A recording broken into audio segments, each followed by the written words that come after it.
আমন্ত্রণ জানাচ্ছি দর্শক মানচিত্রে নিয়মিত আয়োজন কথোপকথন। দর্শক বন্ধুরা, ইরান দাবি করেছে গত 2 সপ্তাহে তাদের চালানো সামরিক অভিযানে 2 শতাধিক মার্কিন সেনা নিহত হয়েছে। আহতের সংখ্যা নাকি এর থেকেও অনেক বেশি। একই সময়ে মার্কিন সংবাদ মাধ্যমের প্রতিবেদনে বলা হচ্ছে ডোনাল্ড ট্রাম্প আপাতত ইরানের বিরুদ্ধে নতুন হামলা বন্ধ রাখার নির্দেশ দিয়েছেন। তাই এখন সবচেয়ে বড় প্রশ্ন হচ্ছে, আমেরিকা কি সত্যি ইরানের পাল্টা হামলার চাপে এক ধাপ পিছিয়ে গেল, নাকি এটা বড় কোনো সামরিক অভিযানের আগে একটা সাময়িক বিরতি? এর পাশাপাশি ইউক্রেনকে সরাসরি সতর্ক করেছে ইরান, আর কুয়েত ইরানের বিরুদ্ধে সামরিক অভিযানে অংশ নেওয়ার দাবি অস্বীকার করেছে। আর ইয়েমেনের ভিতরে নতুন করে এমন একটা সংঘর্ষ শুরু হয়েছে যা আবারও পূর্ণমাত্রার গৃহযুদ্ধের আশঙ্কা তৈরি করছে। আজকের এই ভিডিওতে আমরা প্রতিটি ঘটনা আলাদা করে বুঝব। তাই প্রথমেই আসা যাক সবচেয়ে বড় দাবিটির দিকে। ইরানের সরকারি সংবাদ সংস্থা ইরনা ও তাসনিমের মাধ্যমে একটি গুরুত্বপূর্ণ বক্তব্য সামনে এসেছে আজ। আইআরজিসির দায়িত্বশীল কমান্ডার জেনারেল হুসেন মহব্বির দাবি, গত 2 সপ্তাহে আমেরিকার বিরুদ্ধে চালানো অপারেশন নাসর 2-তে 2 শতাধিক মার্কিন সেনা নিহত হয়েছে। তার বক্তব্য অনুযায়ী আহত মার্কিন সেনার সংখ্যা নিহতদের থেকেও অনেক বেশি। জেনারেল মহব্বি আরও দাবি করেছেন, ইরান আমেরিকার 8টি পৃথক সামরিক ঘাঁটিকে লক্ষ্য করে হামলা চালিয়েছে। এর মধ্যে একটি ঘাঁটিতেই 20টি সামরিক শেল্টার পুরোপুরি ধ্বংস হয়ে গেছে। এখন এই দাবিটি যদি সত্যি হয়, তাহলে চলমান মধ্যপ্রাচ্য সংঘাতের ক্ষেত্রে এটি অত্যন্ত বড় একটি ঘটনা। কারণ 2 শতাধিক মার্কিন সেনা নিহত হওয়ার অর্থ শুধু সামরিক ক্ষয়ক্ষতি নয়, এর রাজনৈতিক প্রভাবও অনেক বড় হতে পারে। কিন্তু এই জায়গায় একটা বিষয় পরিষ্কার রাখা জরুরি, ইরানের দেওয়া এই পরিসংখ্যান এখনো কোনো স্বাধীন সূত্র বা আনুষ্ঠানিক মার্কিন সূত্র নিশ্চিত করেনি। অর্থাৎ এই মুহূর্তে এটিকে ইরানের দাবি হিসাবেই দেখতে হবে।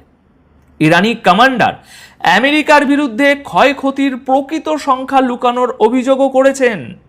তার বক্তব্য হলো, আমেরিকা যদি দাবি করে যে ইরানের হামলায় বড় কোনো ক্ষয়ক্ষতি হয়নি, তাহলে আন্তর্জাতিক সংবাদ মাধ্যম এবং সাংবাদিকদের আক্রান্ত সামরিক ঘাঁটিগুলো পরিদর্শনের সুযোগ দেওয়া উচিত, যাতে সাংবাদিকরা নিজেরাই দেখতে পারেন সেখানে ঠিক কতটা ক্ষয়ক্ষতি হয়েছে, কি হয়েছে।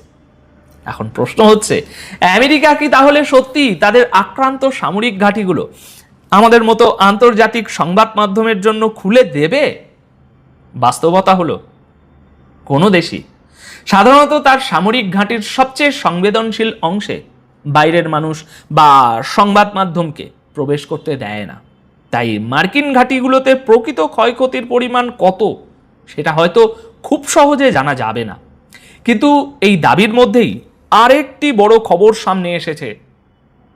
মার্কিন সংবাদ মাধ্যমের প্রতিবেদন অনুযায়ী ডোনাল্ড ট্রাম্প আপাতত ইরানের বিরুদ্ধে নতুন হামলা বন্ধ রাখার সিদ্ধান্ত নিয়েছেন। গতকালও আমেরিকার পক্ষ থেকে ইরানের বিরুদ্ধে নতুন কোনো বড় হামলার খবর সামনে আসেনি। আর আজ এখনো পর্যন্ত সকাল 9টা বাজে নতুন কোনো মার্কিন হামলার তথ্য নেই। গতকাল 26শে জুলাই প্রকাশিত মার্কিন সংবাদ মাধ্যমের প্রতিবেদনে বলা হয়েছে, ট্রাম্প আপাতত ইরানে নতুন হামলা না চালানোর নির্দেশ দিয়েছেন। তা এখন প্রশ্ন হচ্ছে, হঠাৎ এই সিদ্ধান্ত কেন? প্রতিবেদনগুলোতে যে কারণের কথা বলা হয়েছে সেটা অত্যন্ত গুরুত্বপূর্ণ। মার্কিন প্রশাসনের ভিতরে উদ্বেগ তৈরি হয়েছে যে যুদ্ধ এভাবে চলতে থাকলে মধ্যপ্রাচ্যে মোতায়েন করা আমেরিকার পেট্রিয়ট এয়ার ডিফেন্স মিসাইল এবং অন্যান্য গুরুত্বপূর্ণ অস্ত্রের মজুদ দ্রুত কমে যেতে পারে। অর্থাৎ যে এয়ার ডিফেন্স ব্যবস্থাকে আমেরিকার অন্যতম বড় সামরিক শক্তি হিসাবে দেখা হয়, সেটি দীর্ঘমেয়াদী যুদ্ধে একটি বড় দুর্বলতায় পরিণত হতে পারে। নিউ ইয়র্ক টাইমস এবং এক্সিওসের প্রতিবেদন অনুযায়ী শুক্রবার ডোনাল্ড ট্রাম্প তার শীর্ষ উপদেষ্টা এবং মন্ত্রিসভার জ্যেষ্ঠ সদস্যদের সঙ্গে বৈঠক করেন। আর সেই বৈঠকের পর তিনি মার্কিন সামরিক বাহিনীকে নতুন হামলা বন্ধ রাখার নির্দেশ দেন। তবে এই সিদ্ধান্তটি শুধু কয়েকদিনের জন্য নেওয়া হয়েছে, নাকি আমেরিকা কূটনীতিকে আরেকবার সুযোগ দিতে চাইছে, সেটা এখনো পরিষ্কার নয়। একই সঙ্গে প্রতিবেদনে এও বলা হয়েছে, প্রয়োজন হলে নতুন করে বড় সামরিক অভিযান শুরু করার প্রস্তুতিও মার্কিন বাহিনী ভিতরে ভিতরে চালিয়ে যাচ্ছে। অর্থাৎ যুদ্ধ শেষ হয়ে গেছে এমন সিদ্ধান্তে পৌঁছানোর কোনো সুযোগ নেই। এখন পুরো হিসাবটা একটু বুঝুন। ইরান কোনো আনুষ্ঠানিক যুদ্ধবিরতি চুক্তিতে স্বাক্ষর না করেও তাদের মিসাইল ও ড্রোন হামলার মাধ্যমে আমেরিকার উপর সত্যিই চাপ তৈরি করেছে। ইরানের তুলনামূলক কম দামের মিসাইল এবং ড্রোন ঠেকাতে আমেরিকাকে অত্যন্ত ব্যয়বহুল ইন্টারসেপ্টর মিসাইল ব্যবহার করতে হচ্ছে লাগাতার।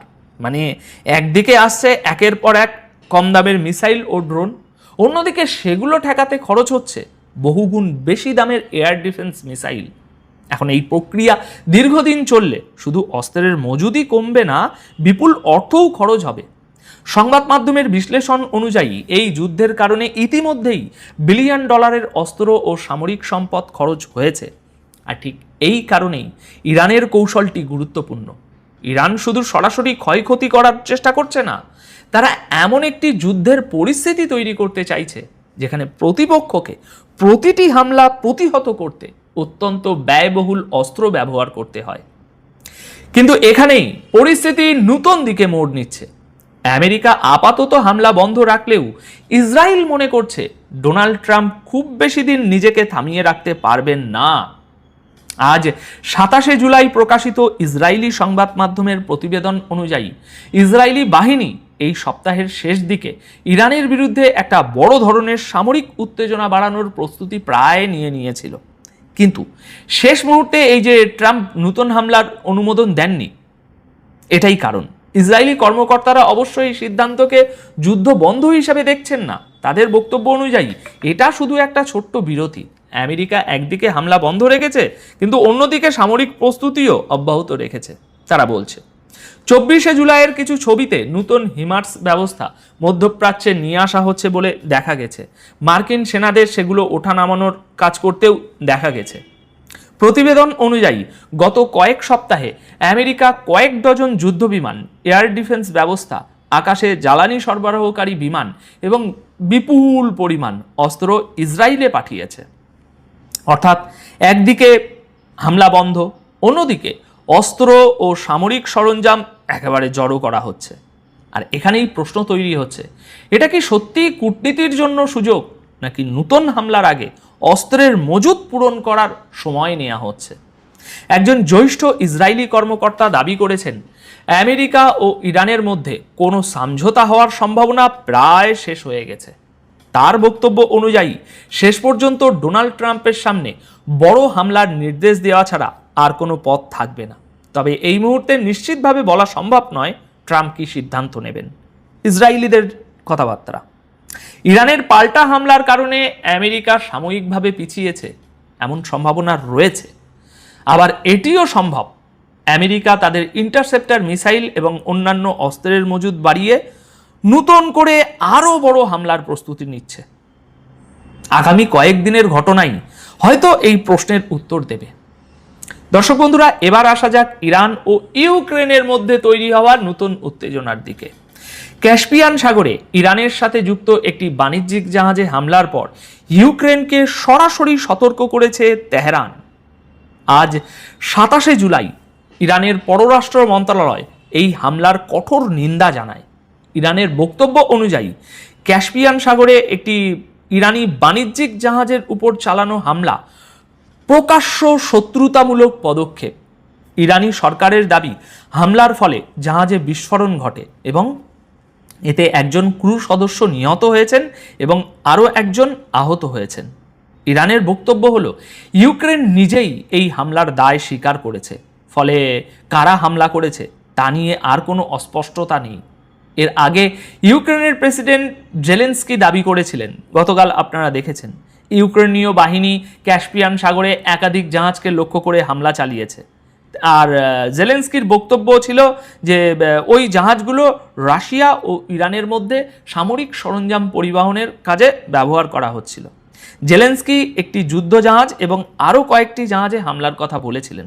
গতকাল আমরা জানিয়েছিলাম ওই জাহাজগুলোর মধ্যে একটি ইরানি কার্গো জাহাজও ছিল বলে এখন উল্লেখ করা হয়েছে। এখন তাহলে এই ঘটনার সরাসরি অর্থ কি? দেখুন, ইউক্রেন যুদ্ধের প্রভাব এখন শুধু ইউক্রেন ও রাশিয়ার ভৌগোলিক সীমার মধ্যে থাকছে না। রাশিয়া ও ইরানের মধ্যে সম্ভাব্য সামরিক সরবরাহ ব্যবস্থাকে লক্ষ্য করে ক্যাস্পিয়ান সাগরে হামলা চালানো হলে সেটা ইরান ও ইউক্রেনকে আরও সরাসরি সংঘাতের দিকে নিয়ে যেতে পারে। ইরান যে ভাষায় আজ প্রতিক্রিয়া জানিয়েছে তাতে বোঝা যাচ্ছে তারা এই ঘটনাকে সাধারণ একটা জাহাজে হামলা হিসাবে মোটেই দেখছে না। দর্শক বন্ধুরা, এবার আসা যাক কুয়েতকে ঘিরে বিতর্কের দিকে। গত কয়েকদিন ধরে দাবি করা হচ্ছিল কুয়েত এবং বাহরাইন ইরানের বিরুদ্ধে সামরিক অভিযানে অংশ নিয়েছে, কিন্তু এখন কুয়েতের পক্ষ থেকে এই দাবি সরাসরি অস্বীকার করা হয়েছে। আজ 27শে জুলাই ইরানের মেহের নিউজ এজেন্সির প্রতিবেদনে কুয়েতের বক্তব্য তুলে ধরা হয়। আমেরিকায় নিযুক্ত কুয়েতের রাষ্ট্রদূত শেখ আল সাভা ওয়াল স্ট্রিট জার্নালের একটি প্রতিবেদনকে মিথ্যে ও ভিত্তিহীন বলে উল্লেখ করেছেন। ওই প্রতিবেদনে দাবি করা হয়েছিল যে কুয়েত ইরানে হামলা চালানোর জন্য তাদের যুদ্ধবিমান পাঠিয়েছে, কিন্তু কুয়েত আজ বলছে তারা ইরানের বিরুদ্ধে কোনো সামরিক অভিযানে এখনো পর্যন্ত অংশ নেয়নি। কুয়েতের বক্তব্য অনুযায়ী তারা যদি সত্যি এমন কোনো অভিযানে অংশ নিত তাহলে ইরান খুব সহজেই বুঝতে পারত যে যুদ্ধ বিমানগুলো কোন দিক থেকে আসছে, কোন দিকে যাচ্ছে। এখন প্রশ্ন হচ্ছে, ওয়াল স্ট্রিট জার্নালের প্রতিবেদনটি কি ভুল ছিল, নাকি যুদ্ধের আড়ালে এমন কিছু ঘটছে যেটাকে বিভিন্ন পক্ষ নিজেদের মতো করে উপস্থাপন করছে? এই মুহূর্তে নিশ্চিতভাবে শুধু এটুকুই বলা যায়, কুয়েত আনুষ্ঠানিকভাবে ইরানের বিরুদ্ধে সামরিক অভিযানে অংশ নেওয়ার দাবি সম্পূর্ণ অস্বীকার করেছে। আচ্ছা দর্শক বন্ধুরা, এবার ইয়েমেনের দিকে নজর দিন।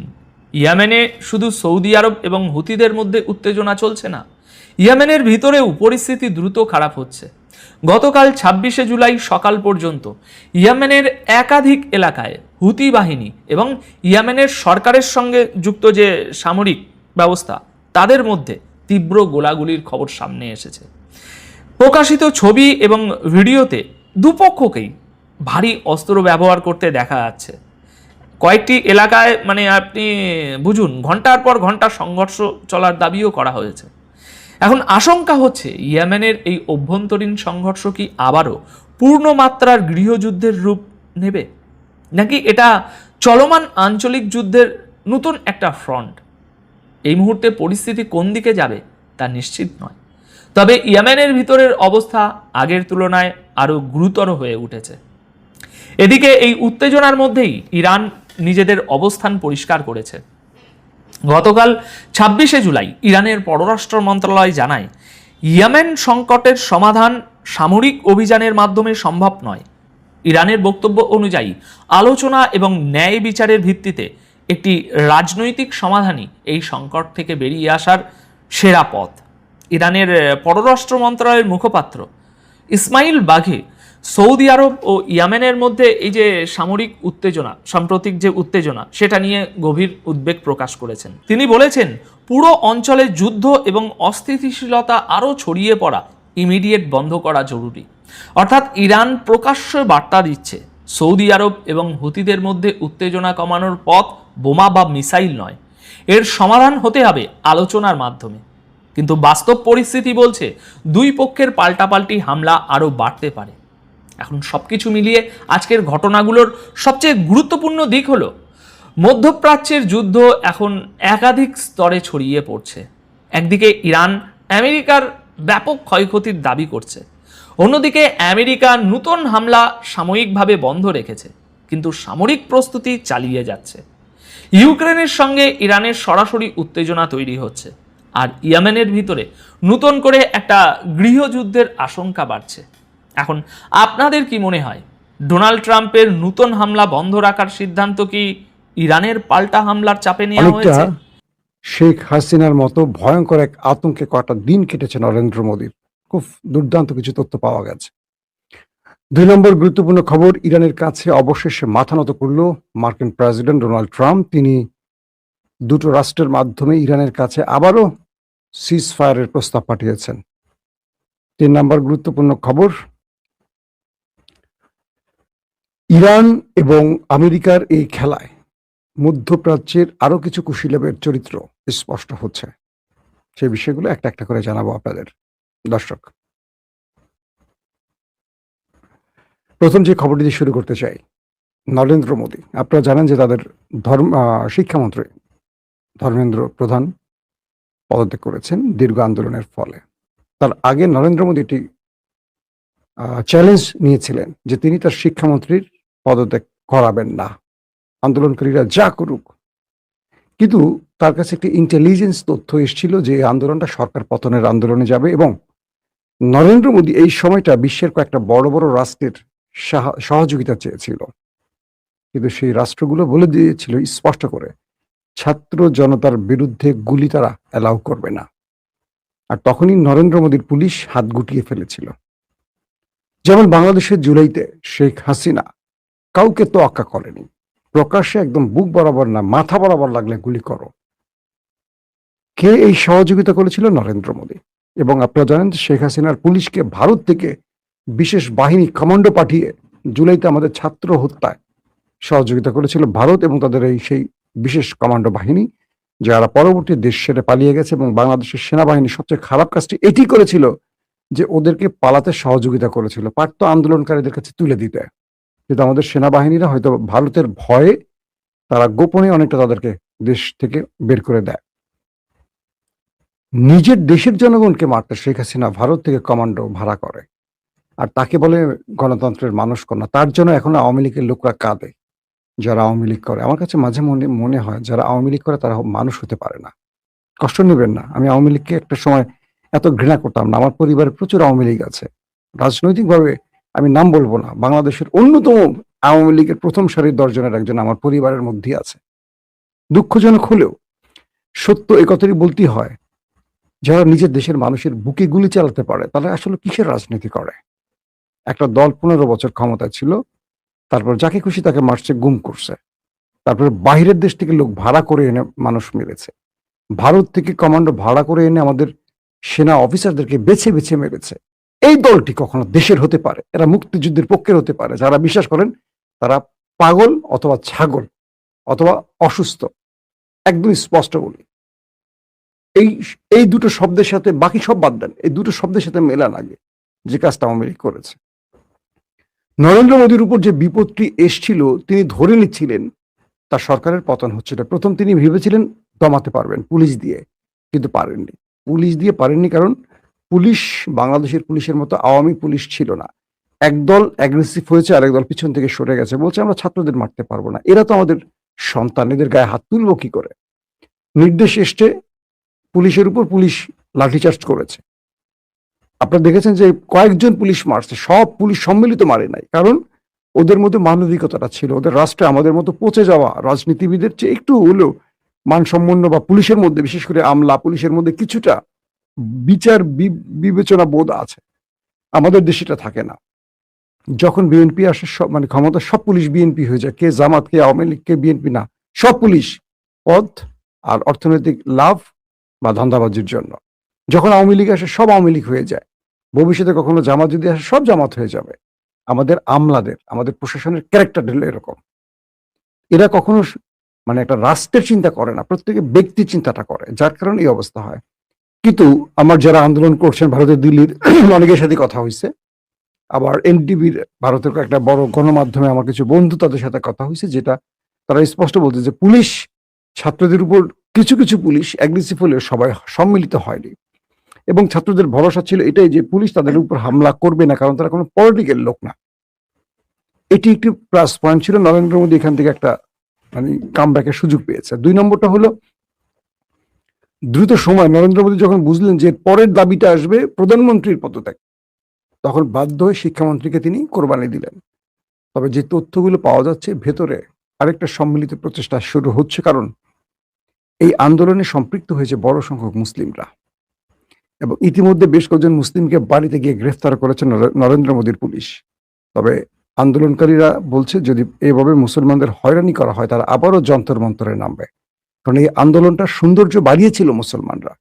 অজস্র পোলাপান যখন সারা রাত যন্তর মন্তরে পড়েছিল রাস্তায়, মানে পড়েছিল কি, তারা রাত জেগে আন্দোলন করছিল, সেই সময় মুসলিম ছেলেরা সবাইকে পানি খাইয়েছে, খাবার দিয়েছে ক্ষুধার্ত মানে ছাত্র জনতাকে। ফজরের আজান হয়েছে, অজস্র হিন্দুদের মাঝে 10 জন, 5 জন, 20 জন, 50 জন মুসলিম দাঁড়িয়ে নামাজ পড়েছে আজান দিয়ে, রাস্তায় রাজপথে। সেই দৃশ্য আমার ফেসবুকে আমি দিয়েছিলাম। এই দৃশ্য আপনারা কল্পনা করতে পারেন যে একজন মুসলিম হাজারো মানুষের মধ্যে ফজরের সময় উঠে যখন নামাজ পড়ে, সেই দৃশ্যটা কত সুন্দর হতে পারে। আমি একটা ছবি আপনাদের দেখানোর চেষ্টা করবো, কথা বলার মধ্য দিয়ে আমি চেষ্টা করছি সেই ছবিটা আমার সিস্টেমে আপনাদেরকে দেখানোর জন্য। তো এই পরিস্থিতির মধ্যে সবাই বলছে যে হিন্দু মুসলিম ভাই ভাই। তাদের স্লোগানটা হলো এরকম যে তারা এই দেশকে ব্রিটিশের বিরুদ্ধে যুদ্ধের মাধ্যমে যে স্বাধীন করেছিল, এখানে মুসলমানদের অনেক বড় অবদান ছিল, তাই কোনো মুসলমানকে গ্রেফতার করতে পারবে না, এমন একটি দাবি এখান থেকে উঠে এসছে। কিন্তু নরেন্দ্র মোদী টার্গেট করছে এখন মুসলমানদের। তিনি বোঝাচ্ছেন যে এই আন্দোলনটা মুসলিমরা করাইছে, যেমন শেখ হাসিনার টার্গেট ছিল জামাত শিবির, একদম কনফার্ম। দেখেন, আবার দেখেন, এই আন্দোলনে জামাতকে জড়ানোর একটা কৌশল ভারতের জিটিভি থেকে শুরু করে প্রচুর গণমাধ্যম বলছে যে জামাত নাকি চিঠি পাঠিয়ে এই আন্দোলনের সমর্থন ব্যক্ত করেছে। মানে কত বড় ফেক নিউজ এটা ভারতের সব গণমাধ্যম প্রচার করেছে মোটামুটি।